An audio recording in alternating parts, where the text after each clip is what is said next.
Assalamualaikum warahmatullahi wabarakatuh. Selamat siang Tribuners. Seperti inilah kondisi pantai Pangandaran pada siang ini. Baik, berdasarkan pengamatan kami pada siang ini untuk situasi wisatawan di pantai Barat Pangandaran tampak terlihat lengang. Dan seperti diketahui pada tahun 2006 silam, gempa berkekuatan 7,7 skala Richter mengguncang Pangandaran dan mengakibatkan tsunami. Ada ratusan korban jiwa dan sedikitnya 65 orang dinyatakan hilang dalam peristiwa. Namun seperti apa cerita dari salah satu tukang sewa perahu dan papan selancar di kawasan pantai Barat Pangandaran yang saat kejadian ya berhasil selamat dari bencana tsunami. Kang, punten Kang, dengan Akang siapa Kang? Samirin. Kang, mungkin bisa dijelaskan Kang waktu kejadian tsunami Kang, saat itu Akang lagi berada di mana Kang? Kalau posisi saya kejadian itu ada di pantai, Ya. cuman itu kan memang udah liburan, jadi di pantai itu ya memang nggak tahu karena memang posisi waktu kejadian habis di Aceh kan kita nggak tahu tanda-tanda tsunami itu gimana. Jadi setelah kejadian di Pangandaran baru ada tanda ciri-ciri pelang apa itu pemberitahuan dari pemerintah. Jadi sebelumnya nggak tahu. Jadi waktu ada ombak surut itu malahan ya nyantai aja dikira ombak normal surut. Berarti Akang posisinya lagi di pantai barat apa ya, timur? di pantai Kang? barat, kan pantai barat. Nah, itu pas melihat air gimana Kang? Akang Ya, lari apa gimana? pertama belum lari, surut dulu. Pertama ombak datang, kan seperti ular ombak itu datangnya. Jadi narik surut, jadi nggak begitu ombak kayak normalnya pecah. Jadi naik terus kayak ular kayak gini.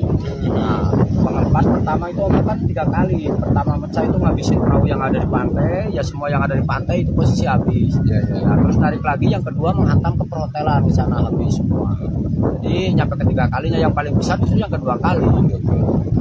Kang, itu saat kejadian itu hari Senin ya? Hari Kang? Senin, Nah, ya. ini untuk posisi pengunjung lagi ramai apa Kalau gimana? pengunjung alhamdulillahnya justru udah sepi karena waktu itu kan pas liburan sekolah, jadi terakhir kan hari Minggu, jadi pas hari Seninnya itu justru malah udah sepi. Kalau pas kejadian hari Minggu ya mungkin korban bisa lebih banyak lagi. Ya ini pun ada korban, cuman mungkin gak begitu banyak kayak waktu masih liburan karena udah masuk sekolah perhitungannya pas hari Seninnya itu.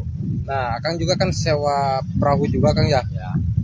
Nah, ini kondisi perahu gimana? Kalau perahu hancur semua, nggak Hancur. ada yang bisa diperbaiki, hancur mesin, perahu, selancar semua hancur. Nggak ada yang bisa dipakai. Kalau yang di darat semua hancur. Kang, ini kan rata-rata tukang jasa perahu, sewa perahu, rata-rata istrinya kan berjualan kopi Kang. Iya, di pantai. Nah, itu saat kejadian waktu itu istri Akang lagi di mana? Pas kebetulan kalau istri itu udah pas nggak buka, pas libur, pas hari Senin, pas di rumah kebetulan itu. Kalau malah anak saya pas lagi di pantai dia nyampe lari-lari karena lihat orang pada lari bingung, dia masih kecil umur berapa tahun itu. Ya. Lupa ngobrol juga belum apa istilahnya benar ngobrolnya. Itu kan dari laut lari itu ombak udah menghantam ke hotel tuh. Kang, berarti saat itu perahu Akang hancur ya Kang Hancur ya? semua juga, hancur perahu mah. Termasuk papan selancar? Hancur semua. Nah, itu setelah kejadian Akang berarti hilang mata pencarian Kang? Hilang mata pencarian, semua mengungsi ke daerah pegunungan dulu karena memang rasa takut yang besar. Jadi kebanyakan justru orang sininya kebanyakan mengungsi ke daerah pegunungan, daerah Purbahayu itu kebanyakan. Saat itu gunung. berapa lama terpuruk Kang itu? Akang kan hilang mata pencarian. Kalau yang istilahnya modal pas-pasan ya lebih dari 1 bulan 2 bulan. 2 bulan. Ya, karena saya aja kan ya nggak sama sih. Ada yang mengungsi cuma sekitar 1 minggu udah turun. Ada kalau saya nyampe 1 bulan itu di pegunungan daerah Purbahayu itu kita mengungsi satu keluarga. Karena kebetulan juga dari pihak keluarga saya nenek jadi korban juga kena bencana alam itu waktu di Pantai Timur dia lagi ngikut narik jaring itu. Dari pihak keluarga Akang mah hanya satu orang. Hanya satu jadi orang korban ya, juga yang celaka sih banyak yang kena, cuman alhamdulillah yang korban cuman yang meninggal dunia cuman satu, enggak ada lagi. Kang, ini kan saat kejadian kan menimbulkan ada anggota keluarga Akang yang meninggal ya, atau nenek Akang. Terus mata pencarian saat itu hilang. Ya. Yang dirasakan Akang itu saat itu seperti apa, Kang?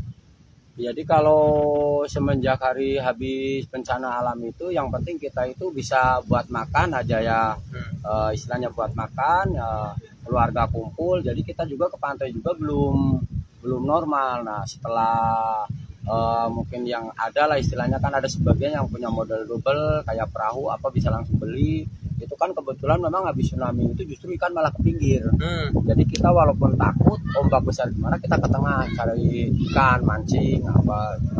Jadi kita memberanikan diri, karena kalau ngandelin kayak sumbangan itu ini kan kadang-kadang ya tetap gimana titiknya kadang-kadang nggak pas juga kan kayak gitu. Yang benar-benar membutuhkan kadang-kadang nggak nyampe kan kayak gitu. Kalau masalah sumbangan susah. Jadi kita nggak istilahnya lari ke berharap ke sumbangan gitu. Kang, ini kan perahu Akang hilang ya.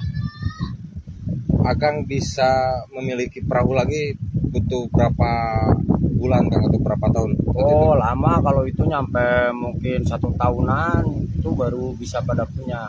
Memang dulu pernah disumbang dari ke pemerintahan. Tuh, cuman perahunya kan kurang layak. Bisa sesuai ya. Ya. Jadi istilahnya yang namanya borongan proyek pasti beda sama cetakan sendiri. Jadi selama 1 tahun Akang jadi nelayan dulu. Ya jadi nelayan, jadi apa aja yang penting istilahnya ada pekerjaan apa yang kira-kira memang saya bisa ya saya lakuin. Jadi uangnya dikumpulin untuk beli perahu. Saya itu beli perahu berapa, Kang? Kalau saat itu masih sekitar 12 5 ya, jadi tergantung ukurannya sih. Kalau perahunya sampai sekarang juga itu tergantung ukurannya. Baru. Tapi kan kecil, kalau sekarang sudah nggak ada harga segitu karena memang perahunya udah ukurannya besar-besar kalau sekarang. Kalau keluarga itu tuh trauma nggak, Kang? Ya trauma pasti ada. Kalau jangankan istilahnya dulu ya masih dekat, sekarang juga yang udah jauh. Kalau memang ada gempa terlalu besar ya tetap pada kabur, pada keluar. Tetap kalau rasa trauma masih ada gitu. Jadi kadang-kadang bukan buat saya, kadang-kadang buat keluarga. Jadi kita ngimbangin keluarga, kalau udah ada gempa kayaknya besar pasti keluar semua gitu. Kadang-kadang panik, apalagi anak-anak yang susah hilang traumanya itu anak-anak biasanya. Sekarang juga masih. Ini kan beberapa pekan terakhir kan di Pangandaran ada gempa ya, kecil juga kayaknya. Ya, kemarin tahun baru itu ada. Ngaruh itu gimana, Kang? Ngaruh juga. Pengunjung juga ya namanya orang nggak sama itu, kadang-kadang pengunjung yang baru datang aja pada pulang. Jadi langsung pada check out. Jadi ngaruh juga kalau misal udah ada gempa di pantai tetap ngaruh, karena di sini kan istilahnya kita bergantung ke wisatawan. Sedangkan kalau ada gempa kan jangankan wisatawan, kadang-kadang orang sini juga nggak sama semua, kadang-kadang ada yang trauma juga, takut. Jadi nggak kita walaupun di pantai tetap ada ngaruhnya. Kalau sekarang udah mulai pulih lagi, ya udah mulai pulih lagi, cuman memang sekarang semenjak 1 tahun lah, mungkin sekarang 1 tahun ini Pangandaran buat objek wisatawan kurang. Kenapa, Kan? Ya kalau masalah itu kurang tahu ya, masalah mungkin perekonomian memang lagi di bawah, nggak tahu kalau masalah itu. Cuman kalau sekarang memang udah kurang. Biasanya setiap mau hari Ramadan kayak gini, 1 bulan sebelum hari Ramadan itu pengunjung itu ramai. Jadi istilahnya kan kalau di sini 1 bulan itu full istirahat. Bulan puasa ya. Oh ya, kalau yang buat pengusaha di daerah wisata kayak dagang, kayak buat pesiar memang udah nggak ada pengunjung, istirahat. Jadi biasanya sebelum Ramadan itu 1 bulan sampai 2 bulan itu ramai terus pengunjung. Terus sekarang sepi terus. Kang, ini untuk sewa perahu per orang berapa, Kang? Kalau sewa perahu itu tergantung objeknya juga. Kan kadang-kadang kayak gini ada yang pengen jauh, ada yang buat paket snorkeling, ada yang paket buat objek wisata yang lain. Kalau Pasir Putih berapa, Kang? Kalau buat standar ke Pasir Putih itu Rp30.000. Kang, itu kan setelah kejadian tsunami, Kang, itu kan banyak wisatawan juga pada ketakutan juga. Ya. Ini untuk mereka yang saat itu mengurungkan niat untuk sewa perahu nggak, Kang? Banyak juga. Cuman justru kalau pengunjung setelah habis tsunami itu, setelah normal gitu di Pangandaran, justru pengunjung malah banyak. Karena apa? Dia penasaran, pengen tahu kondisi Pangandaran itu seperti apa, kayak gitu. Ini di tempat Akang duduk, ya. air saat itu berapa meter ketinggiannya? Ya, Coba tunjukkan Kang. mungkin sekitar 6 meter 7 meter nyampe. Ya masalahnya orang yang yang ngambil ngambil gula juga di sini kan dulu ini diambil gulanya. Ya. Itu orang bisa nyampe ke ujungnya buat menghindari ombak itu di ujung pohon kelapanya. Jadi sekitar kalau 6 meter ya, ya dari sekitar 6 meter 7 meter di sini. ya. Oh. Di sini.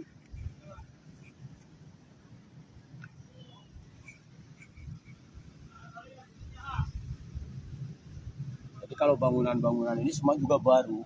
Udah baru. Kalau Akang asli mana Kang? Asli sini kalau saya. Di Belakang ini teh apa? Kamu Bulak Laut. Bulak Laut, Bulak Kecamatan Laut Pangandaran. Pangandaran.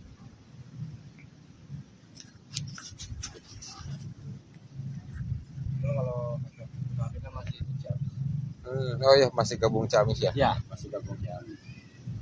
Setelah pemekaran, ya tsunami baru pemekaran. Ayo Kang, atur nuhun Kang. Ya, Punten sama-sama. ganggu waktunya Kang. Ya, sama-sama. Baik Tribuners, baru saja perbincangan kami bersama seorang tukang sewa perahu dan papan selancar di kawasan pantai barat Pangandaran. Dia menceritakan tentang peristiwa bencana tsunami yang melanda Kabupaten Pantai Pangandaran yang terjadi pada tahun 2006 silam. Selamat siang, Kiki Andriana melaporkan dari kawasan Pantai Barat Pangandaran. Download Tribun X sekarang, menghadirkan lokal menjadi Indonesia.